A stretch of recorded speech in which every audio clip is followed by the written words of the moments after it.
Yes! What is up, everyone, and welcome to my preview for the real group of death in this first ever Winter World Cup Group G. Now, I previously mentioned that the group of death was Group E with Spain, Germany, Japan, and Costa Rica, but I changed my mind because not only is it my channel, it is my right as a human being to evolve and have my mind changed, and also because this group is absolutely next level with my favorites to win it all, Brazil, and the country with a lot of itches, Serbia, and one of my potential sleepers of the tournament, Cameroon, and the country that has Granit Xhaka as their captain, Switzerland. Also, if you didn't hear this already, which I don't know how that would be remotely possible if you watched any of my other group previews, but in the off chance that you haven't, I'm going to tell you right now that I'm going to Qatar.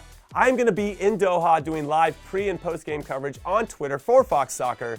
And I'm doing it not alone, but with my former US men's national team teammates, DeMarcus Beasley and Sasha Kleshton. So make sure to follow me here, especially for the YouTube shorts, and at Jimmy Conrad on Twitter, Instagram, and TikTok to see all of the internet that I'm making and to see all of the behind-the-scenes stuff, because we are going to have a lot of fun, and I want you to have some fun with us. Anyway, let's get after it by starting with some fun facts about each country so that you can be the smartest person in the room when watching any World Cup game. And the first fun fact is about Brazil. That's right, the most successful country in World Cup history. They've won it 5 times, which is one ahead of both Germany and Italy, who've won it 4 times, have failed to finish in the top 3 of the last 4 World Cups, which is their longest such streak in their history. They can't be proud of that. And they haven't won a World Cup in 20 years, and their team, this particular World Cup, has world-class players in almost every single position. And by the way, most of their backups are world-class too, so I just feel like they're due. Fun fact number 2, please don't sleep on Serbia, everyone, because in World Cup qualifying, they went unbeaten, 6 wins and 2 draws to win their group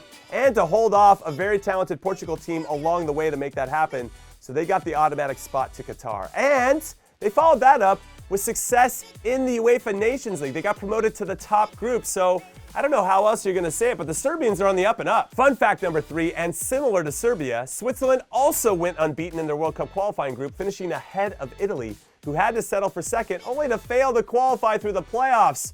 Sucks to be you, Italy. But the most impressive thing about the Swiss is their defense. They are the opposite of Swiss cheese. That was the easy joke, and I'm gonna use it. They only gave up 2 goals throughout qualifying, which is the lowest by any team from any continent. Now, heading to Qatar, the problem's going to be in scoring goals, but if they can get that figured out, they're going places. And finally, fun fact number 4, Cameroon has my favorite nickname of any team at the tournament. It's the Indomitable Lions, and one of my favorite name players, Karl Toko Ekambi, and one of the hottest strikers in the world, Eric Choupo-Moting, who has 9 goals and 3 assists in his last 7 games for Bayern Munich, which are Erling Haaland type numbers, let's be honest. And Cameroon, they beat 2 African heavyweights, Ivory Coast and Algeria, to qualify, so you just can't sleep on these guys either. Anyway, with all these interesting tidbits of information moving around in my hamster wheel of a brain, I'm now going to name who I think will be the top scorer of the group, the real MVP from all 4 of these countries, and the 2 teams that will move on. So can I get a motherfucking drum roll, please? Yes, you can. My top scorer of Group G is going to be, man, there are so many to choose from. You have Cameroon's Vincent Aboubakar, who had 8 goals in the Africa Cup of Nations earlier this year, or the red-hot Eric Choupo-Moting, who I just mentioned, or Switzerland's Breel Embolo, or Noah Okafor, or take your pick on Brazil, or where are my itches at on Serbia with Vlahovic and Mitrovic, and just, I don't know, I got a lot of decisions, but you know what?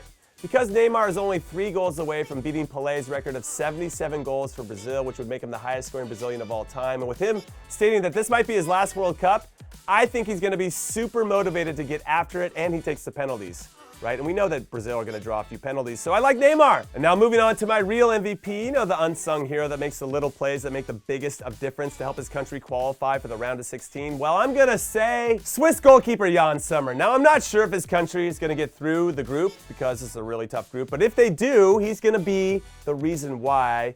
And I say this because he was the #1 reason why the Swiss got to the knockout rounds and beat France in the round of 16 and only lost to Spain in penalties in the quarterfinals in last summer's Euros. Also, his 90th minute penalty save against Jorginho in World Cup qualifying was key to them winning their group and having Italy finish in second. And just this season, he set the Bundesliga record for saves in a game with 19 in his club's 1-1 draw with Bayern Munich. The man is a beast. With that said, I'm not sure they're going to finish in second. I, of course, have Brazil in first because they have way too much talent and it just doesn't feel like it's fair. And they have the vibes by including 37-year-old Dani Alves in the team. But in second, I mean, it can really go either way. So I'm going to pull a name out of a hat, and that's what I'm going to go with. And yes, I'm well aware that you come to me for the hard-hitting analysis, but sometimes it's up to the gods above, okay?